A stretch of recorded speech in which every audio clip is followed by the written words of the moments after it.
Tenía $11 en su cuenta bancaria, una notificación de desahucio en su bolso y ni idea de que los 3 niños que le lanzaban tortitas a la cabeza cambiarían su vida para siempre. Antes que ella, 22 niñeras habían cruzado esa verja de hierro. 22 mujeres con títulos, referencias y currículos impecables. Y ninguna de ellas duró más de 48 horas. Pero Claire Beaumont no era como ninguna de ellas. Estaba desesperada. Y a veces la desesperación es precisamente el tipo de valentía que necesita un hogar roto para volver a encontrar su camino. El anuncio de Craigslist parecía incorrecto desde la primera palabra. Claire Beaumont lo leyó 3 veces sentada en la mesa de la esquina de un Dunkin' Donuts en Maple Street, en Hartford, Connecticut, mientras tomaba un café pequeño que había pagado con monedas. Su hija, Rosie, de 7 años, estaba en el colegio. El alquiler vencía en 4 días. La cifra de la cuenta bancaria de Claire, $1,143, brillaba en la pantalla de su teléfono como un pequeño sol burlón. El anuncio decía: contratación inmediata, puesto de niñera interna, remuneración $600 al mes, alojamiento y comidas incluidos. La candidata debe ser resistente. No se admiten personalidades frágiles, solo consultas serias. Contactar con HB Brandt SQ, $6,000 al mes con alojamiento incluido. Claire miró a su alrededor en el Dunkin' Donuts. Una mujer con un abrigo de piel entró y pidió un café con leche grande con caramelo sin mirar el precio. Claire volvió a mirar su teléfono. $6,000 era más de lo que había ganado en los últimos 3 meses juntos, después de que el restaurante, en el que había trabajado como camarera durante 6 años, Diarios Grill, en Farmington Avenue, cerrara sin previo aviso, dejando a 42 empleados sin trabajo ni indemnización. Desde entonces, había solicitado 14 puestos de trabajo, repartos a domicilio, guarderías, 2 entrevistas, ninguna respuesta. Escribió un mensaje al correo electrónico del abogado antes de que pudiera echarse atrás. La oficina de Henry Brandt le devolvió la llamada en menos de 1 hora, lo que la sorprendió tanto que casi se le cae el teléfono en el café. La mujer al teléfono tenía una voz profesional y seca y le dijo que la entrevista tendría lugar a la mañana siguiente. Le envió a Claire una dirección en Glastonbury, el rico suburbio a 24 kilómetros al este de Hartford, donde la antigua riqueza de Connecticut se había ido acumulando silenciosamente durante generaciones. La dirección que envió era la de la finca Raichi. Claire aún no conocía ese nombre, pero lo conocería.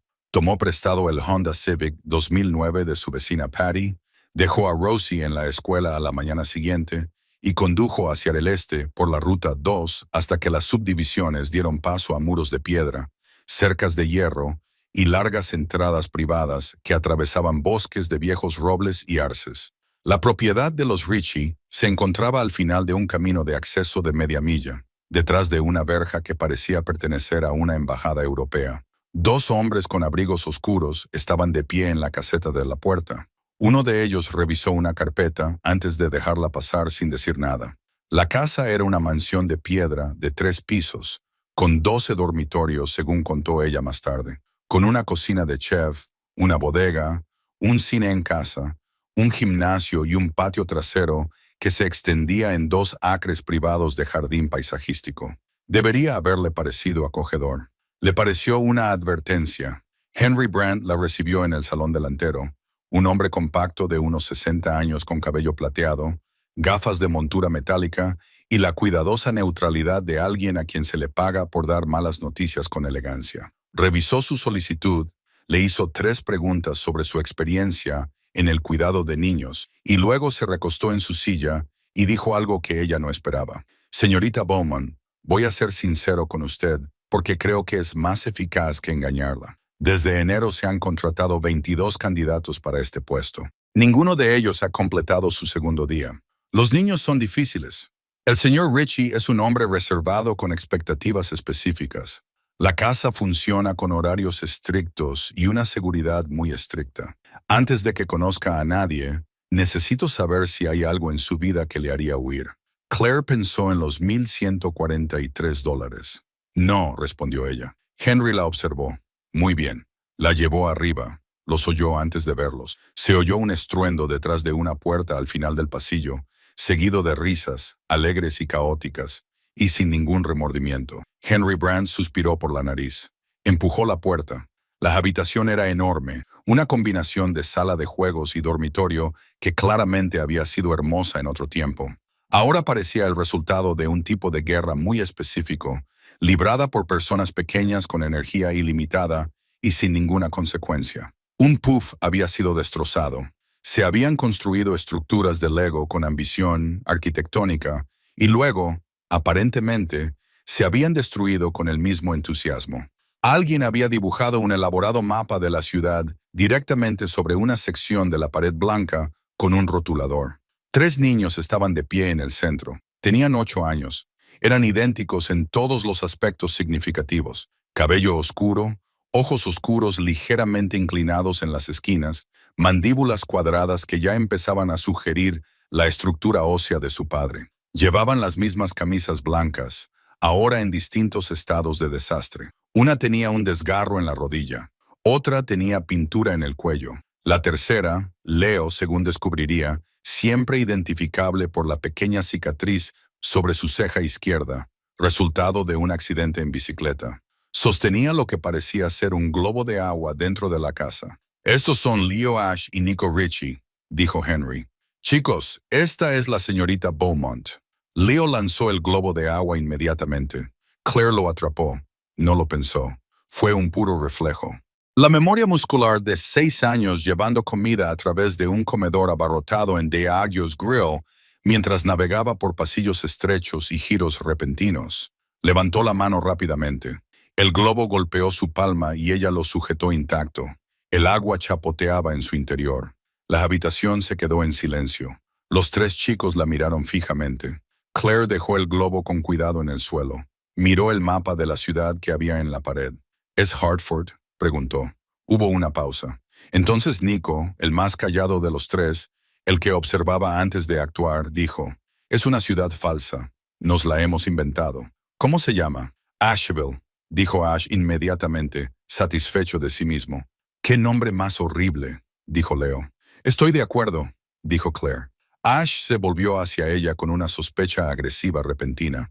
«No deberías estar de acuerdo con ellos. Yo tampoco debería mentir», dijo Claire. Henry Brand emitió un sonido que podría haber sido una risa reprimida. Se excusó y dejó a Claire sola con 3 niños de 8 años que habían destruido la carrera de 22 cuidadores profesionales. Ella miró alrededor de la habitación, miró a los niños. Pensó en Rosie, que en ese momento estaba en la escuela, sentada en la clase de 2º grado de la señora Paulson, con su mochila de segunda mano, su sándwich de mantequilla de maní y su hermosa y absoluta confianza en que su madre encontraría una solución. «Vale», dijo Claire. «¿Qué le pasó a la última niñera?» Otro silencio. Luego Leo sonrió.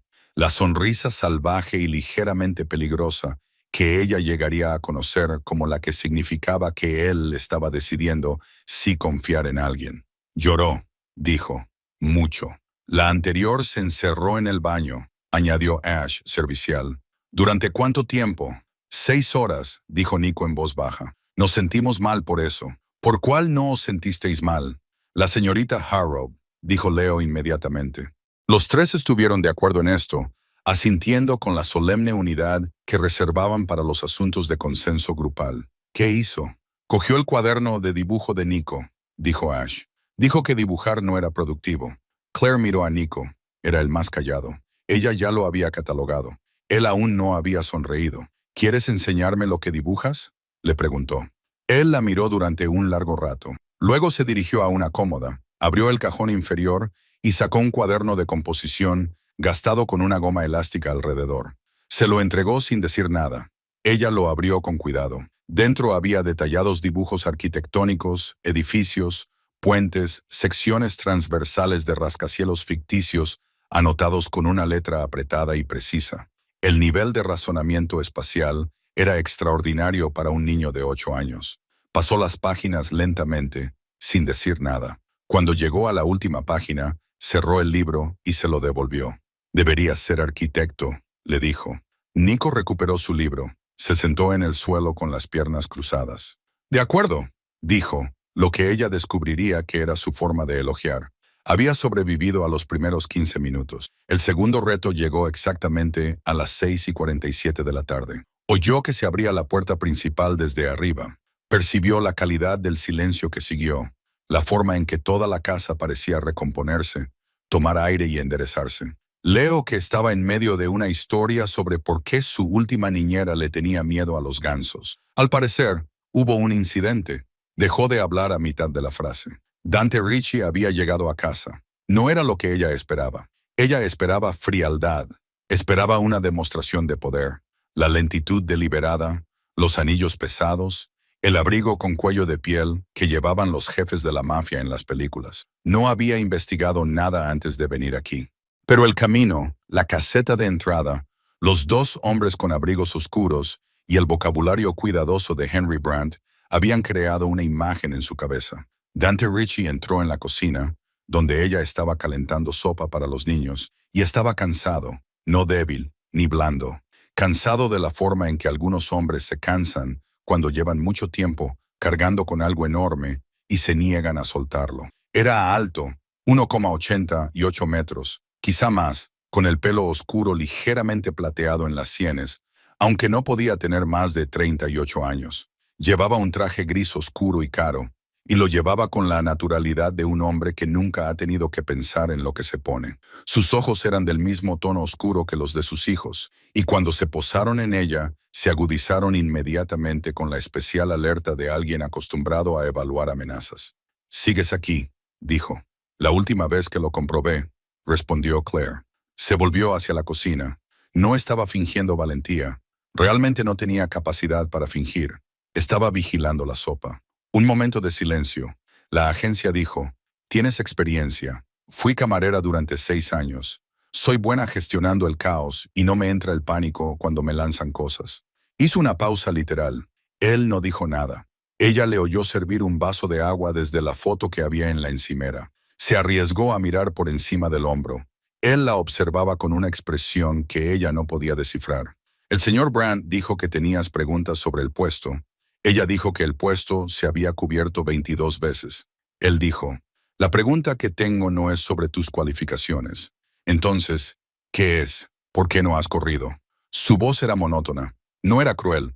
Era genuinamente curiosa, con un matiz que ella aún no podía nombrar. «Todas las mujeres que hemos traído a esta casa se han ido antes del desayuno. Usted lleva aquí 8 horas». Claire se volvió hacia él. «Tengo una hija», dijo. «Tiene 7 años. Se llama Rosie. Nos quedan 4 días antes de que nos desalojen de nuestro apartamento. Tengo $11. No puedo permitirme el lujo de presentarme». Él la miró. Ella le devolvió la mirada. «Eso es sincero», dijo él. «No tengo capacidad para nada más», dijo ella, lo cual también era sincero. Dejó su vaso de agua sobre la mesa. Miró la sopa. La miró a ella. «Los niños cenan a las 7», dijo. «No comen sopa». «Lo sé», dijo Claire. «La sopa es para mí. Encontré pasta sobrante en la nevera. Les voy a preparar eso». Él casi sonrió. Ella lo captó. Solo un atisbo, una pequeña fisura en su compostura antes de que desapareciera.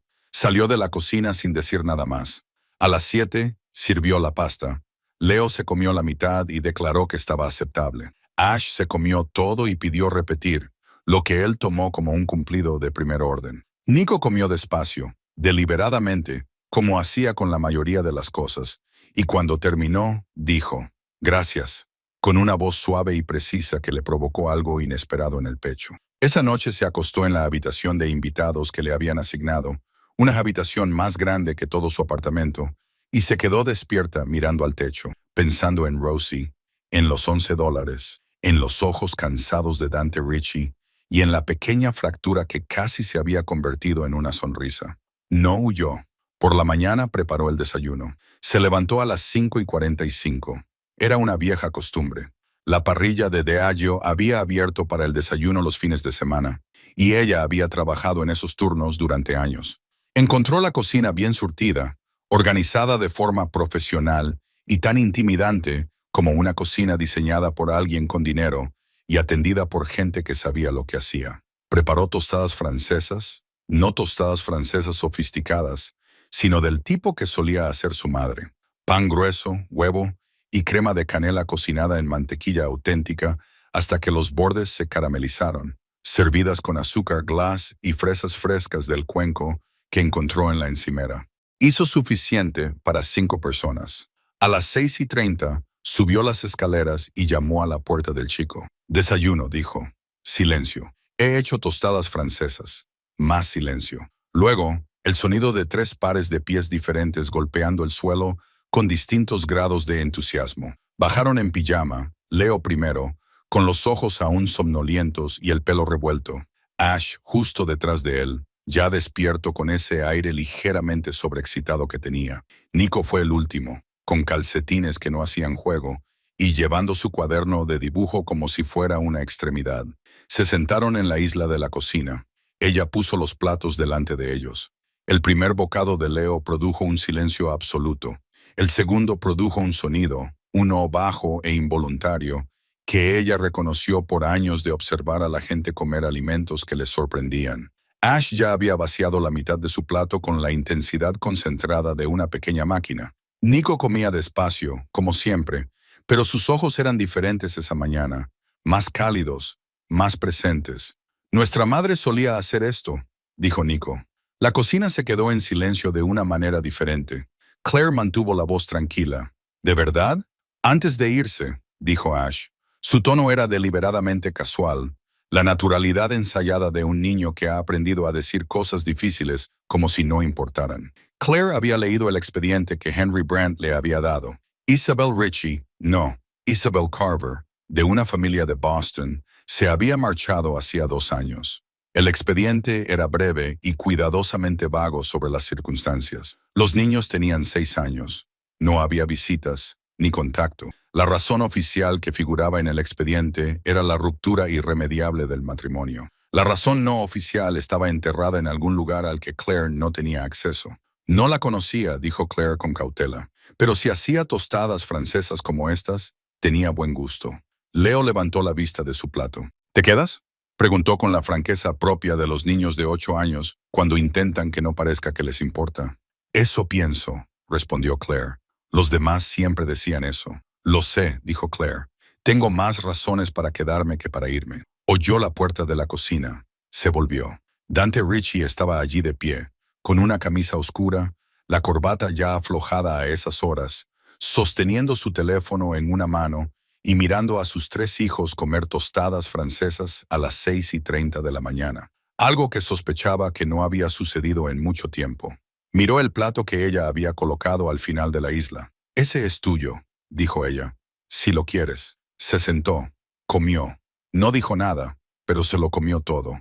Ese fue el segundo día. Ese fue el día en que todo, cada cosa cuidadosa, controlada y fortificada que Dante Ritchie había construido a su alrededor y al de sus hijos, comenzó muy lentamente a agrietarse. Al final de la segunda semana, Claire comprendió cómo funcionaba la casa. Dante se marchaba a las 7 de la mañana y regresaba entre las 6 y las 8 de la tarde. Nunca llegaba tarde sin avisar antes.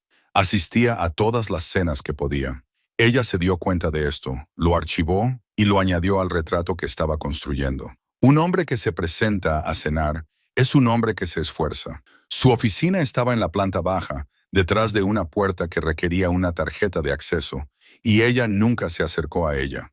Nunca le preguntó a qué se dedicaba. No necesitaba que Henry Brandt o Google le dijeran que el apellido Ritchie tenía un peso especial en el sur de Connecticut, el tipo de peso que se deriva de décadas de poder controlado en industrias que no siempre aparecen en las páginas web de las empresas.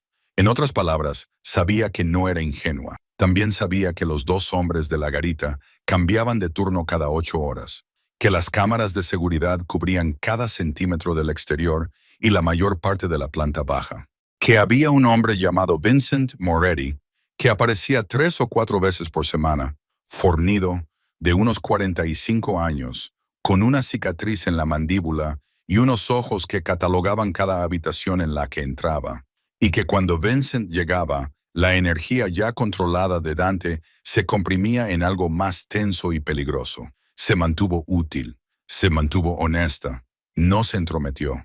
También llamó a Patty y le pidió que recogiera a Rosie del colegio, le explicara la situación y empezara a traerla a la finca los fines de semana. Dante lo había autorizado a través de Henry Brandt sin hacer comentarios. El primer sábado, Rosie llegó con su mochila y su conejo de peluche, Mr. Hobbs, y se quedó en la entrada mirando la casa con el asombro puro y sencillo de una niña de 7 años que no tenía ni idea de lo que significaba complicado. Mamá, dijo, es como un castillo. No toques nada que no tengas permiso para tocar, dijo Claire. Vale. Rosie corrió inmediatamente hacia el jardín. Claire se giró y vio a Leo, Ash y Nico de pie en los escalones de la entrada, mirando. Nico tenía su cuaderno de dibujo.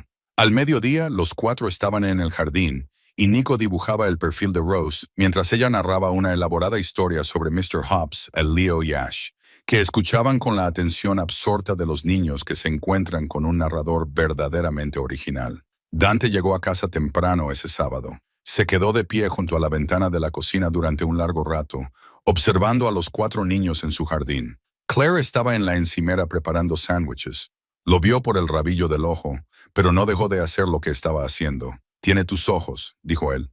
Rosie, todo el mundo dice eso. Su padre se detuvo. No en la foto, dijo Claire con serenidad. No lo ha estado durante 4 años. Silencio. ¿Quieres un sándwich?, preguntó ella. Sí, respondió él, y ella estaba aprendiendo que esa era la forma que tenía Dante de dar las gracias. También fue en la tercera semana cuando conoció a Isabel. No, a la mujer Isabel Ritchie no había vuelto a esta casa y no daba señales de hacerlo, pero sí a su fantasma, a la forma en que los niños se estremecían cuando sonaban ciertas canciones en la radio, a la forma en que los dibujos de Nico incluían ocasionalmente la figura de una mujer de espaldas, de pie en la puerta o al borde del jardín, sin mirar nunca al espectador. A la forma en que Leo, durante una pesadilla un jueves por la noche, gritó en sueños un nombre que no era el de Claire. Se sentó con él hasta que se calmó.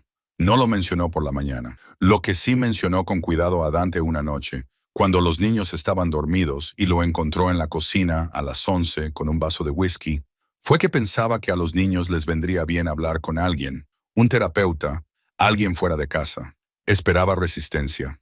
Lo que obtuvo fue peor. Obtuvo la cara de un hombre que ya lo sabía y que ya había fracasado en solucionarlo. He contratado a 3, dijo. Dejaron de venir. ¿Por qué? Giró el vaso entre sus manos, porque me hacían preguntas que no estaba dispuesto a responder. Ella esperó. La marcha de Isabel no lo era. Se detuvo y volvió a empezar. Hay cosas sobre esta familia, señorita Bowman, que no puedo explicar y sobre las que no debería preguntar. No estoy preguntando sobre ellas, dijo ella. Estoy preguntando sobre sus hijos. Él la miró a la luz de la cocina a las 11:00. El cansancio era más visible. Se acumulaba en las arrugas alrededor de sus ojos, se asentaba en la postura de sus hombros. Tenía 38 años y parecía un hombre que había estado en guerra durante una década y no recordaba para qué era la guerra originalmente. «Les caes bien», dijo él. «Me caen bien», dijo ella, lo cual era cierto y la sorprendió un poco, porque había venido aquí por el sueldo. Él asintió lentamente. Se terminó el whisky. Se levantó para marcharse. «Señor Ritchie», dijo ella. Él se detuvo. «Deberías dormir». Se volvió y la miró con una expresión tan desprevenida que ella casi apartó la vista. Luego recuperó la compostura. La puerta se cerró, la cerradura hizo clic y ella se quedó sentada sola en la cocina, con la sensación de haber vislumbrado algo enorme y fugaz, como un barco que aparece entre la niebla y luego vuelve a desaparecer. El problema llegó un martes, como suelen hacerlo los problemas graves. No un viernes, cuando estás preparada para que el fin de semana se tuerza. No un lunes, cuando toda la semana ya está en posición defensiva, sino un martes cualquiera, cuando el cielo estaba plano y gris, y Claire acababa de hacer el pedido de la compra, y estaba pensando si el proyecto de ciencias de Leo necesitaba más cartulina. Llevaba 31 días en la finca. Henry Brandt le había informado de este hito con la gravedad de un hombre que anuncia un acontecimiento geológico. 31 días, señorita Bowman. El récord anterior era de 44 horas. Se lo había dicho por teléfono, y ella había percibido en su voz algo que no esperaba de un hombre cuya neutralidad profesional era esencialmente estructural, algo parecido al alivio. Entonces comprendió que Henry Brandt llevaba mucho tiempo haciendo ese trabajo y que la rotación de personal en ese puesto en particular le había costado algo a nivel personal. Era el tipo de hombre que llevaba la cuenta de las cosas que importaban. 31 días. Estaba tan inmersa en la rutina que había dejado de considerarla como tal y había empezado a verla simplemente como la vida. La rutina del niño formaba parte ahora de su cuerpo. Sus hábitos se habían convertido en instintos, del mismo modo que el plano de un restaurante se convierte en los pies de un camarero después de muchos años.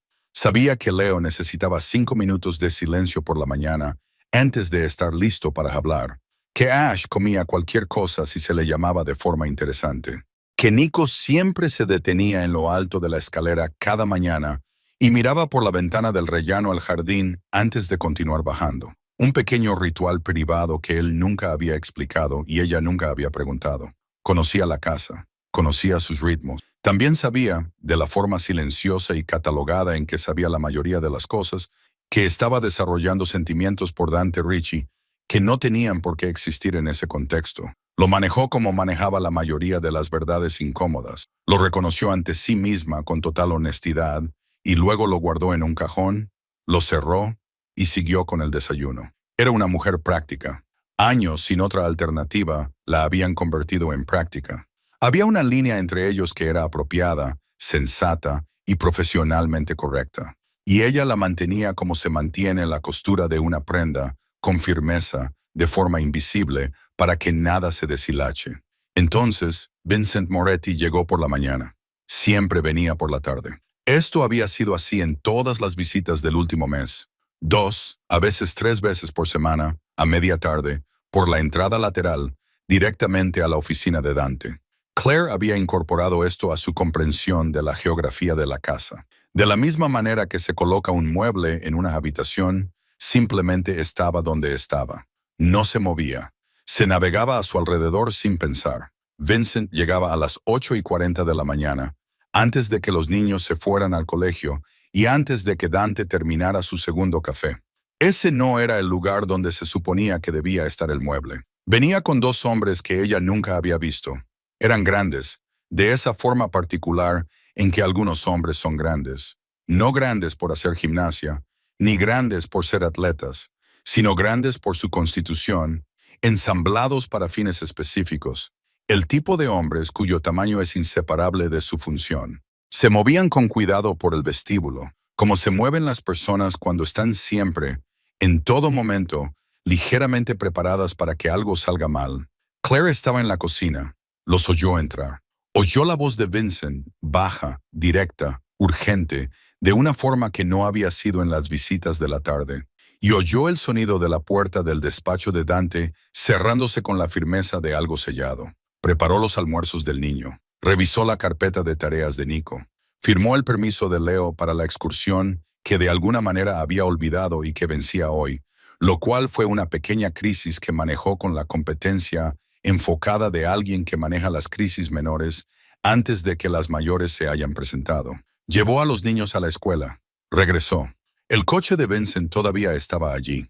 Se preparó un café y se paró en la ventana de la cocina a mirar el jardín. Desde allí se veía el recinto de Gerald la rana, una pequeña estructura de madera en la esquina más alejada que Leo había construido con más ambición ingenieril de la que Gerald estrictamente requería, y se dijo a sí misma que se ocupara de sus propios asuntos, un consejo que por lo general era capaz de seguir. La reunión duró 40 minutos. Oyó cerrarse la puerta principal. Oyó salir 2 coches del camino de entrada. Dante no salió de su despacho hasta 1 hora más tarde. Cuando lo hizo, ella estaba en el pasillo con una pila de ropa doblada, y él salió del despacho y se detuvo al verla. De la misma forma en que una persona se detiene cuando ha estado mucho tiempo en una habitación presurizada y sale al aire libre y necesita un momento para recalibrarse. La miró.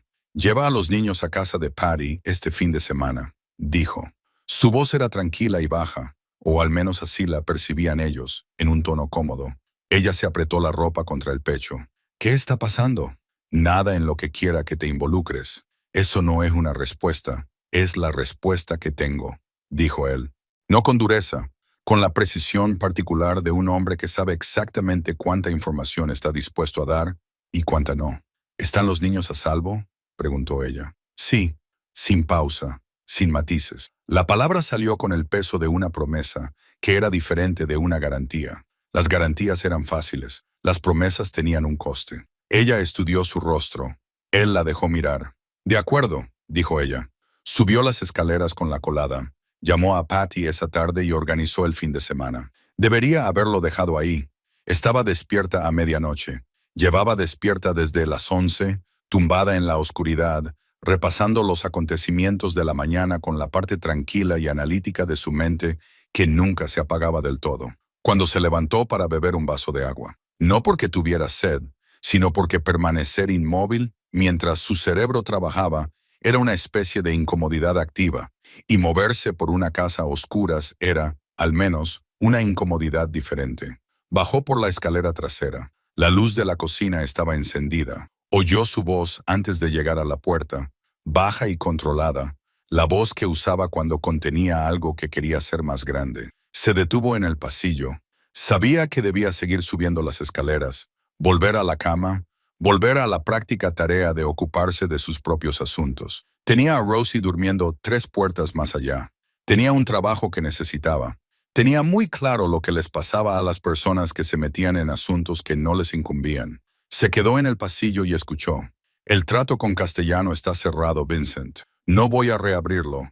No me importa lo que quiera Gregor. La documentación está en regla. Los abogados lo han firmado. No hay nada que objetar. No, si se acercan a esta propiedad, ya sabes lo que hay que hacer. Sí, sé lo que me arriesgo. Lo sé.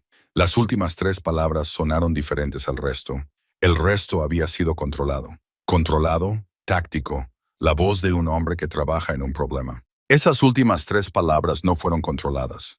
Era el sonido de un hombre diciéndose la verdad a sí mismo, en voz alta con alguien más en la línea para escucharlo. Volvió arriba. Se sentó en el borde de la cama, miró la pared y pensó en lo que había oído. Gregory Castellano. El trato con Castellano si se acercan a esta propiedad. Repitió estas frases lentamente, como se repite algo entre las manos cuando se intenta comprender su forma en la oscuridad. Pensó en Rosie, 3 puertas más abajo, dormida con el señor Hobbs y el retrato enmarcado que le había regalado Nico, y en la completa inconsciencia y confianza de una niña de 7 años a la que su madre le había dicho que estaba a salvo. Pensó en Leo, Ash y Nico, al otro lado del pasillo, cargando con sus pesadillas, su energía salvaje y su dolor, que vivía en ellos silenciosamente, como un inquilino que llevaba tanto tiempo allí que nadie lo mencionaba. Pensó en la voz de Dante, diciendo, sé lo que arriesgo con el peso de un hombre que ha estado calculando el riesgo en soledad durante tanto tiempo que el cálculo se ha vuelto indistinguible de la respiración. Volvió a bajar las escaleras. Él seguía en la cocina. El teléfono estaba sobre la encimera. Tenía un vaso de agua, no de whisky, agua, y estaba de pie junto a la ventana, de espaldas a la habitación, mirando al jardín oscuro. La oyó entrar. Sus hombros se movieron ligeramente, el reajuste casi invisible de un hombre que recupera la compostura, pero no se dio la vuelta inmediatamente. Estabas en el pasillo, dijo. Sí. ¿Cuánto has oído? Lo suficiente para entender la situación, dijo ella. No lo suficiente para conocer los detalles. Entonces él se volvió. La miró al otro lado de la cocina a medianoche, con la luz tenue, los dos en la intimidad particular de una casa que dormía a su alrededor, y ella vio en su rostro la guerra entre su instinto de control y algo más antiguo y más agotado que estaba cansado de ganar esa guerra cada noche. Ella sacó un taburete de la isla y se sentó. Cuéntame, dijo, no por Henry Brandt, no la versión para los hombres de la puerta, la verdadera. No quieres la verdadera, dijo él. No era una advertencia, era una oferta, una puerta que él mantenía abierta para que ella pudiera elegir no atravesarla. Sigo aquí sentada, dijo ella. Él la miró durante un largo rato. Luego sacó el taburete frente a ella. Se sentó.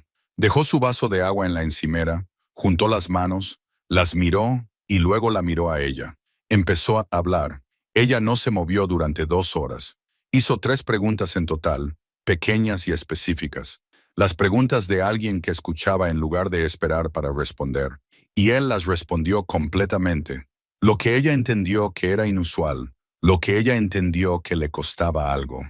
La familia Ritchie, 3 generaciones, construcción y bienes raíces comerciales en la superficie, antiguos acuerdos en las profundidades, toda la estructura heredada por un joven de 26 años que no la había elegido y que había pasado 12 años tratando de convertirla en algo limpio. Los enemigos que esto le granjeó en ambos sentidos, la atención de las fuerzas del orden que acompañaba a un nombre con historia, los castellanos que precedían a la participación de Dante, que se habían asociado con su padre, Carlo, en acuerdos que Dante había estado deshaciendo metódica y legalmente, y que consideraban el deshacer como una traición de primer orden. Gregory Castellano había hecho una amenaza a través de canales, a través de intermediarios, siempre a través de intermediarios, siempre con una distancia plausible entre las palabras y el hombre que las pronunciaba. La amenaza no era directamente contra Dante. Ella entendió contra quién iba dirigida antes de que él terminara la frase. Lo vio en la forma en que sus manos se tensaron ligeramente sobre el vaso. Se quedó sentada con todo ello. Dejó que el silencio se mantuviera durante un momento antes de hablar. ¿Cómo es eso de resuelto?, preguntó. Para ti, en esta situación, ¿qué significa realmente resuelto? Él la estudió. Me estás preguntando si es legal. Yo pregunto si mis hijos estarán a salvo cuando se haga, dijo ella. Sea como sea que se haga. Él escuchó la palabra mis hijos, la forma en que ahora abarcaba a 4 personas, no a una sola, y algo en su rostro lo reconoció sin hacer alarde de ello. Estarán a salvo, dijo. Necesito que confíes en mí en eso. Ella pensó en la forma en que él había dicho. Sé lo que estoy arriesgando. Pensó en los 40 minutos detrás de una puerta sellada. Pensó en los 31 días, en las tostadas francesas y en un hombre que se presentaba a cenar todas las noches, incluso cuando hacerlo le costaba algo. De acuerdo, dijo.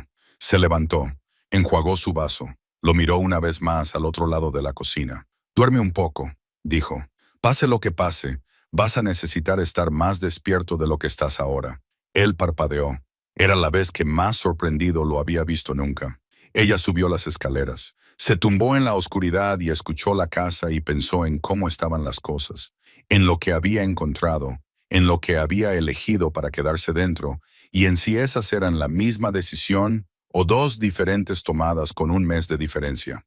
Decidió que eran la misma. Cerró los ojos. Por la mañana, se levantó a las 5:45 y preparó el desayuno. Y cuando Dante entró en la cocina, con su traje gris oscuro, con el cansancio de su segundo día y su cuidadosa compostura, le puso un plato delante sin decir nada. Él se lo comió todo.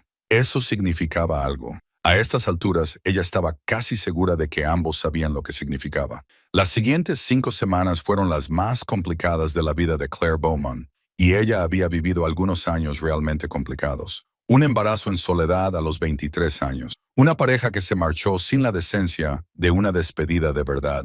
6 años de turnos dobles, pies doloridos y sonrisas a mesas llenas de gente que nunca se preguntaba si había comido ese día. Sabía lo que era la complejidad. Se sabía su número de teléfono de memoria, pero esto era algo completamente diferente. Se quedó. Se levantaba cada mañana a las 5:45, bajaba las escaleras y preparaba el desayuno. Tostadas francesas los lunes y los viernes, huevos revueltos con el queso cheddar fuerte que Leo prefería los martes, tortitas los miércoles, porque Ash había defendido las tortitas de una manera tan exhaustiva y apasionada que parecía casi una ley.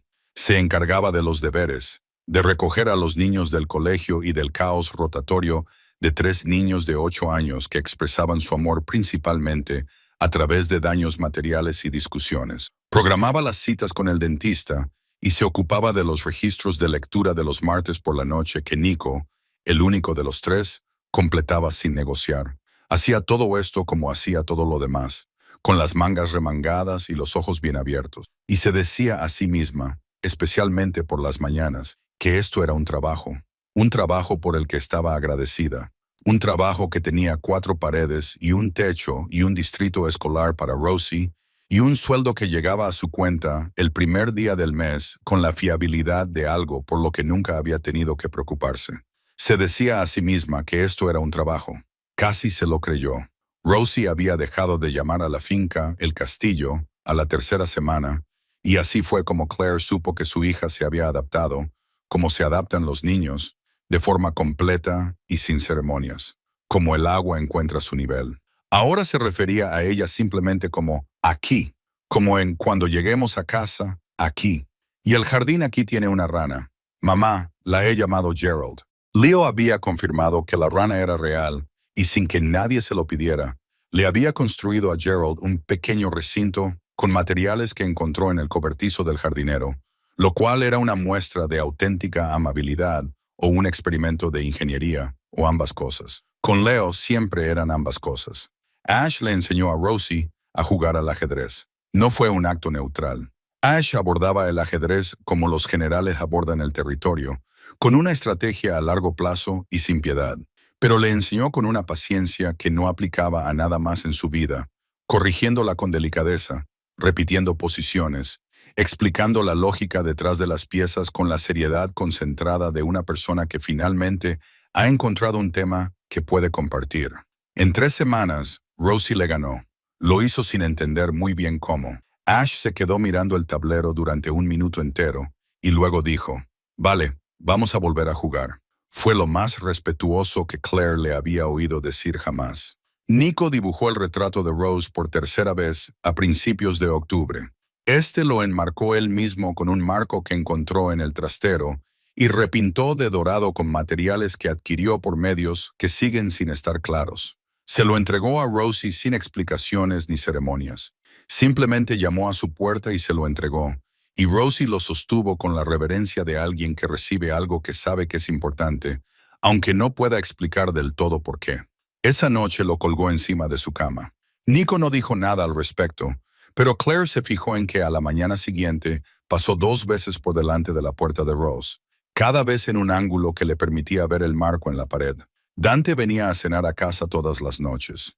Rosa, el ama de llaves, que llevaba 11 años con la familia y comunicaba verdades a través de insinuaciones y pausas significativas, se lo contó a Claire una mañana mientras tomaban café, con un tono de voz como el de una mujer que deja caer algo valioso sobre una mesa. Solía cenar en su escritorio todas las noches, comida fría, solo, de pie sobre los papeles. Lo dijo y luego miró su taza de café y no dijo nada más. No era necesario. Claire y Dante hablaban casi todas las noches después de acostar a los niños. Empezó como un informe, el traspaso práctico de un día en el hogar. ¿Quién necesitaba qué? ¿Qué profesor había llamado? Si Lao había terminado su proyecto de historia o si simplemente decía haberlo terminado, según él.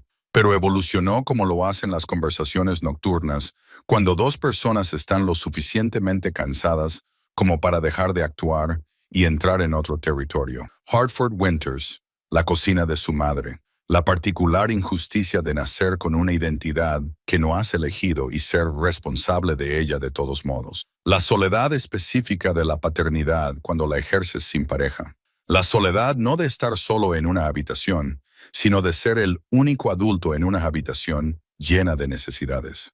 Cada decisión recae sobre unos hombros sin nadie a quien recurrir y decir, ¿es esto lo correcto? ¿Lo estoy haciendo bien?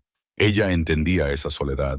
Era lo más familiar que tenía de él. Una noche, él dijo, deberías haber huido. No paras de decir eso. Ella respondió, porque es verdad.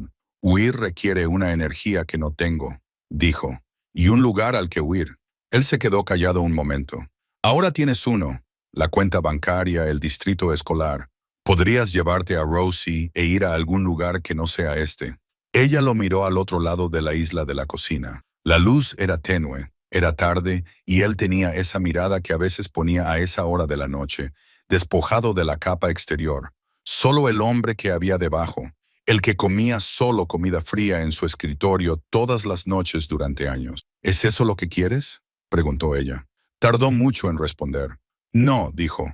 Por eso lo dije. Ella también lo entendió.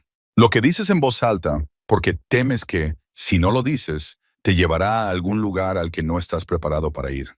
Esa noche se acostó sin resolver nada. Eso era sincero. Ahí es donde estaban. Ocurrió un miércoles. Bajó tarde, casi a medianoche, a buscar el retenedor de Ross, que su hija había dejado en la encimera de la cocina, con la fiabilidad de alguien que siempre dejaba su retenedor en la encimera de la cocina. Iba a cogerlo y volver arriba. Ese era el plan. Dante estaba en el pasillo de arriba. Ella lo vio desde lo alto de las escaleras antes de que él la oyera. Estaba de pie en la puerta abierta de la habitación del niño, con una mano apoyada ligeramente en el marco de la puerta, mirando hacia adentro.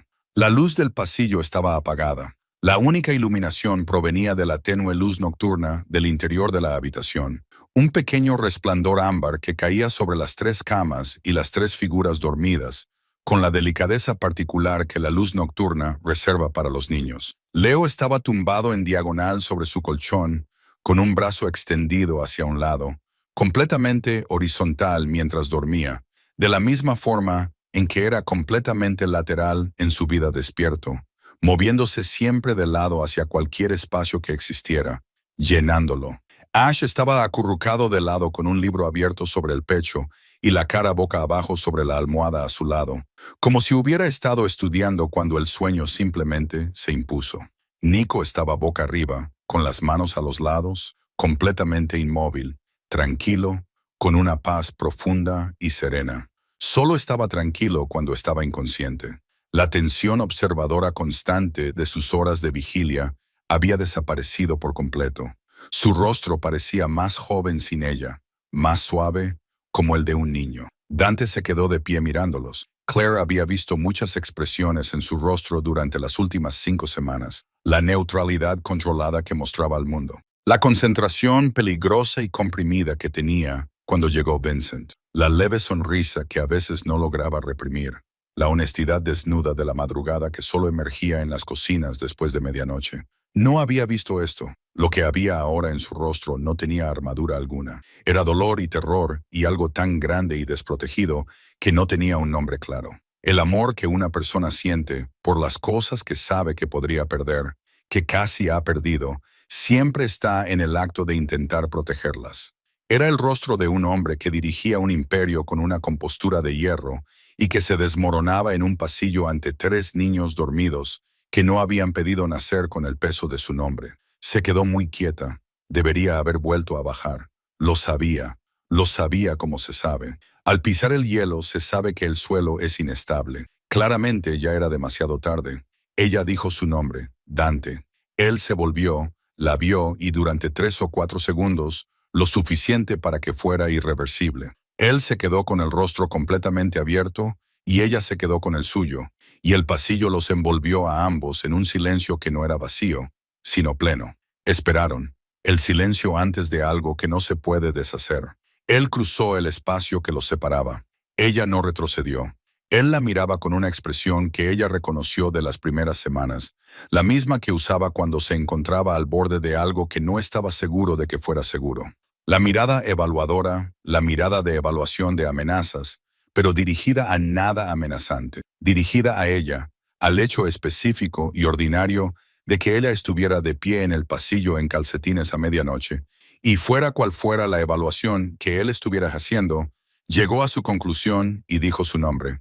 Claire, no señorita Bowman, no la distancia profesional de ese título que él había visto utilizar como barrera durante 5 semanas. Su nombre, solo su nombre, las 2 sílabas. Y ella oyó en su voz el sonido de un hombre que dejaba algo que había sido muy pesado durante mucho tiempo. Lo sé, dijo ella, lo cual no era una respuesta lógica al hecho de que él la llamara por su nombre. Era la única respuesta verdadera.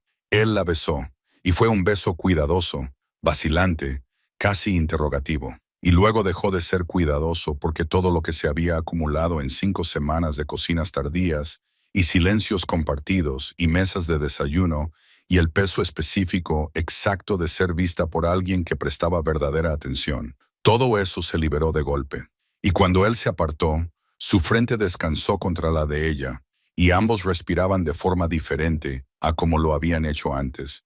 Y el pasillo estaba en silencio, excepto por Leo, que se daba la vuelta en su sueño, el suave golpe de un niño inquieto que busca una nueva posición. Esto es complicado, dijo Dante, en voz baja contra su sien. Todo en mi vida es complicado, dijo ella. He dejado de usar eso como excusa para no hacer cosas. Él se rió. Ella lo sintió antes de oírlo. Una risa auténtica, breve, sorprendida y cálida, De esas que salen de una persona cuando no está preparada para ello. De esas que revelan a la persona que hay detrás de la actuación. Le encantaba esa risa. Lo anotó con calma en la parte de sí misma que llevaba la cuenta. Le encantaba. Quédate, dijo él. Luego, con la precisión de un hombre que no usa las palabras de forma imprecisa, no como la niñera, quédate. Ella se apartó lo suficiente para mirarlo bien. Su rostro seguía abierto. Lo dejó estar. Mi hija viene conmigo, dijo ella. Toda ella. El señor Hobbs y las clases de ajedrez y Gerald la rana y todo eso. Obviamente, dijo él, y lo decía en serio. Y yo no soy una mujer mantenida, dijo ella. Yo trabajo. Tengo opiniones.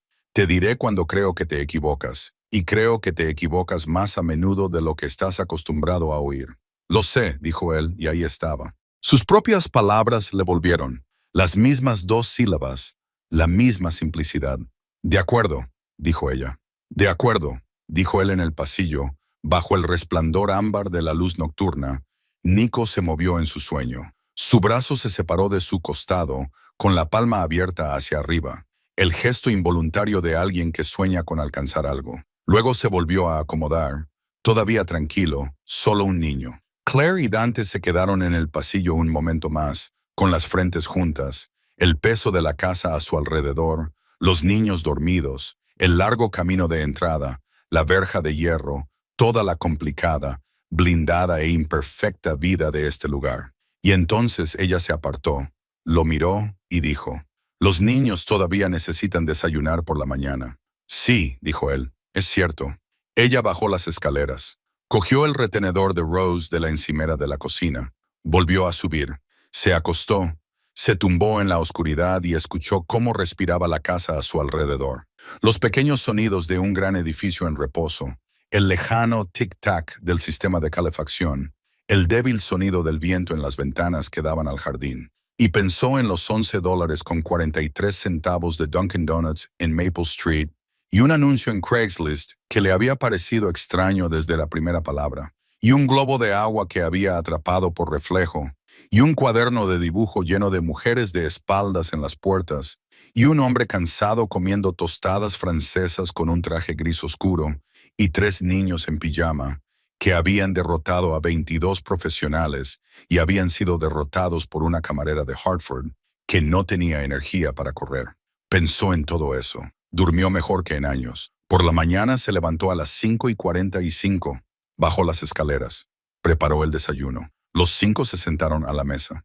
Esta es la historia de lo que sucede cuando 2 personas destrozadas dejan de huir de lo que podría salvarlas.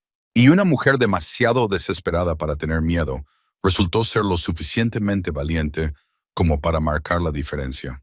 Claire no entró por esa puerta de hierro con un plan. Entró sin nada y de alguna manera nada era precisamente lo que debía llevar. Si esta historia te ha llegado al corazón, si alguna vez has sido la persona con $11 y una razón para quedarte, deja un comentario y cuéntanoslo.